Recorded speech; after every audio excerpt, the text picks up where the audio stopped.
It's been 13 very long years since the world bid adieu to the golden voice, which crooned some of the most unforgettable songs in the annals of music.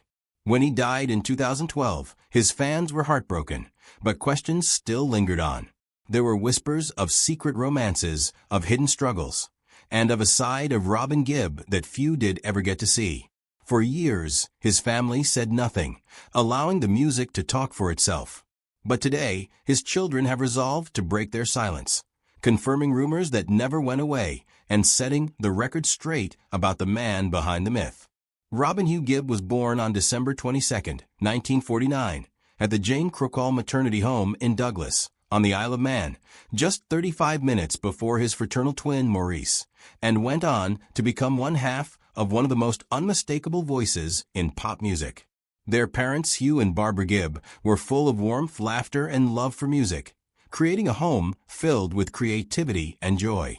The family frequently moved during Robin's young years, first between the Isle of Man and Manchester, where their youngest brother Andy was born, and eventually to Redcliffe, Queensland, Australia. Even as children, Robin and his brothers were mischievous and full of restless energy, often getting into harmless trouble. But behind the mischief lay a spark of musical genius.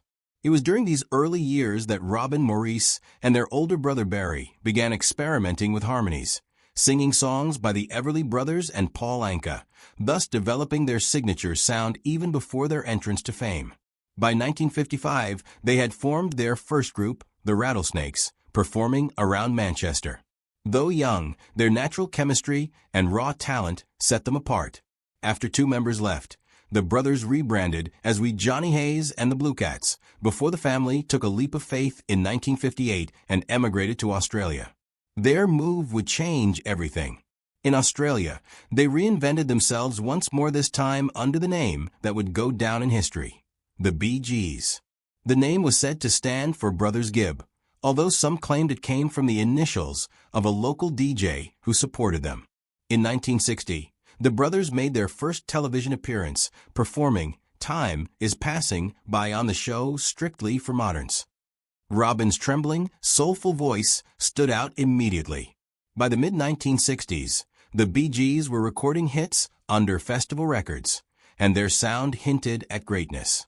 When Robin sang lead on I Don't Think It's Funny in 1965, his voice revealed a haunting, emotional depth far beyond his years, one that would define a generation. Robin's personal life was as passionate and dramatic as the music he created.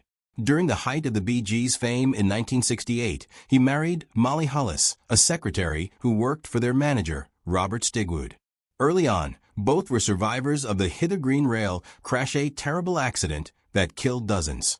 The shared trauma bonded them deeply, and for a time, everything seemed perfect. They had two children, Spencer, born in 1972, and Melissa, born in 1974. However, fame and distance strained their relationship. Robin's demanding career kept him in the United States, as Molly stayed in the UK. Their marriage slowly crumbled, and by 1980, they divorced. The separation turned bitter when Robin defied a court order by discussing their marriage publicly and received a 14-day sentence in jail in 1983. It was a turbulent chapter that revealed the volatility behind the polished performer. Later, Robin married Dwina Murphy Gibb, an Irish artist, author, and spiritualist. They married in 1985 and had one son, Robin John, born in 1983. Dwina and Robin were creative soulmates, supporting each other's artistic pursuits while dividing their time between homes in Miami, the Isle of Man, and Oxfordshire. Their life together was rich in music and art, though not without challenges. Around the age of 50, Robin began an affair with his housekeeper, Claire Young, who was 25. The affair lasted several years, and in 2008, Claire gave birth to Robin's daughter.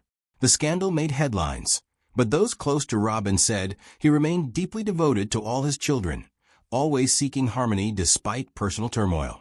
Outside his music and relationships, Robin was known for his charity and political efforts. He was a friend of ex-Prime Minister Tony Blair, a supporter of the Labour Party, often entertaining Blair at his Miami home. He also supported at least a few charities. He served as president of the Heritage Foundation and supported the Bomber Command Memorial Appeal. Amidst all the fame, heartbreak, and controversy, Robin never lost his sensitivity or creative soul. His voice and songs spoke louder than any gossip could. In the early 1980s, however, Robin found himself embroiled in one of the most shocking scandals of his career.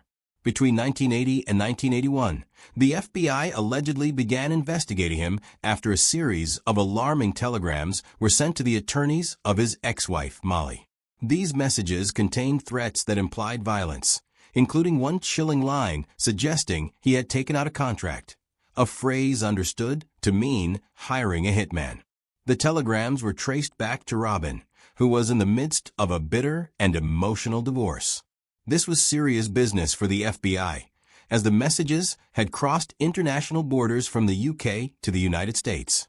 Agents took a closer look at whether the threats carried weight or just were written in anger during a moment of emotional instability. The incident deeply disturbed Robin's team and tarnished his reputation, even though no criminal charges were brought against him in the end. It was another painful reminder that behind the dazzling career and the angelic voice was a man of deep emotion and complexity, a dreamer whose life was as turbulent as the melodies he left behind. Through every scandal, heartbreak, and triumph, Robin Gibb remained one thing above all else: an artist whose music transcended his flaws, whose voice will forever echo in the hearts of fans around the world.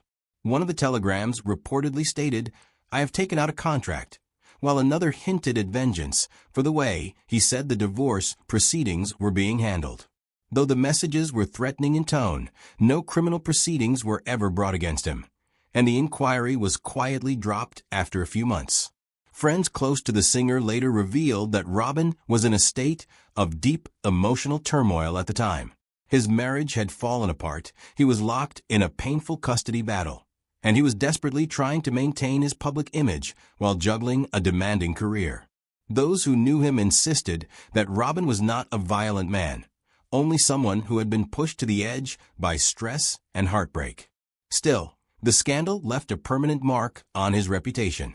The story made front-page headlines in both Britain and America, and it resurfaced decades later when FBI records were released. Though Robin never publicly addressed the investigation, it remained one of the most painful and humiliating chapters of his private life, a time when fame, misery, and anger nearly destroyed all he had worked for. Behind the glitter of fame and fortune lay Robin Gibb's silent suffering from substance abuse and mental torment. In the late 1960s through the 1970s, he experienced unparalleled success and affluence, yet few knew his inner turmoil. There were reports that while Robin was married for the first time to Molly Hullis, he began taking amphetamines and methadone stimulants that were rampant in the music business during that era. Most artists used these to remain awake during intensive tours and endless recording sessions. However, the drugs were costly and unpredictable, lending them easily to abuse. At times, Robin's behavior reportedly grew erratic. He'd swing from bursts of hyperactivity and sleeplessness to spells of exhaustion and isolation. The relentless pressure of fame, constant travel, and the breakdown of his marriage only worsened things. Robin's mind became clouded with anxiety and paranoia. He began to believe that people close to him, including his wife and her lawyers, were conspiring against him. These feelings of distrust created deep fractures in his personal life. Some who knew him claimed that his emotional instability was partly to blame for his marriage's collapse. Arguments became frequent, communication deteriorated, and for someone as passionate and sensitive as Robin, these were not just marital disagreements, these were fights within his own mind. There were even times when Robin withdrew from his family and comrades. Even as the Bee Gees reached superstardom with Massachusetts and I Started a Joke, Robin's psyche was fragile. The fame that had once been his dream now felt like a curse. He would frequently say that he felt misunderstood and all alone despite millions idolizing him. The stimulant abuse surely exacerbated paranoia and mood swings in him. People who worked with him in the studio remember how his moods could change in a flash from laughter and joy to anger and suspicion. Yet, even in the midst of his struggles, Robin never lost that remarkable gift for music. His haunting voice and poetic lyrics became the outlet through which he poured his pain and passion. Many fans and critics alike believe his emotional depth and inner turmoil gave his songs their timeless power. Though he seldom spoke publicly about his mental health or regrets, his later interviews hinted at a sense of reflection and hard-earned lessons from that turbulent period. Those years left deep scars, personal and professional, but they also shaped the man he became. Robin Gibb's journey through stardom, heartbreak, and despair revealed the truth that even the brightest stars carry shadows few ever see. Within the Bee Gees, Robin also confronted an extraordinary amount of personal and artistic turmoil, and most especially with his brother Barry. As seamlessly as their harmonies sounded, behind the scenes, brothers fought over creative control, recognition, and direction. The tension between Robin and Barry was legendary, swinging between deep affection and fierce rivalry. Their disputes went beyond ordinary sibling rivalry. They were about identity and leadership within one of the world's most successful bands. The first major rift appeared after the massive success of Massachusetts in 1967, one of the Bee Gees' earliest international hits. Robin had sung lead on the track, and its global success gave him a sense of artistic ownership and pride.